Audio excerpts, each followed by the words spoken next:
నేను చెప్పాను కదా, చిక్కుడుకాయలైతే కొన్ని దొరికాయి మా పాపకి. సింపుల్‌గా స్పైసీనెస్ లేకుండా చిన్న పిల్లలు తినేటట్టు చిక్కుడుకాయ కర్రీ చేద్దాము. సో, చిక్కుడుకాయ కొంచెమే ఉంది కాబట్టి నేను దానికి తగినన్ని క్యారెట్ పీసెస్ తీసుకున్నాను.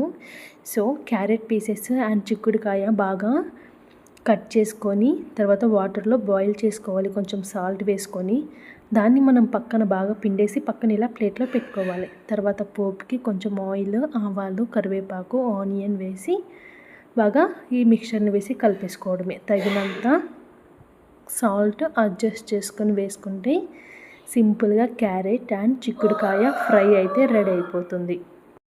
చిన్న పిల్లలకి ఈవినింగ్ అవ్వచ్చు, ఆఫ్టర్నూన్ అవ్వచ్చు, లంచ్లోకి అలా సర్వ్ చేయొచ్చు, లేదా స్నాక్ లాగా కూడా సర్వ్ చేయొచ్చు.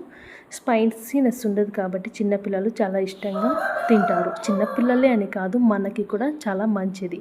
సో, ఎప్పుడు స్పైసీగానే కాకుండా ఇలా కూడా ట్రై చేయండి. మీ ఫేవరెట్ డిష్ అయిపోతుంది కర్రీస్లో. సో, వీడియో యూస్ఫుల్ అనుకుంటే please do subscribe and like and share. Bye.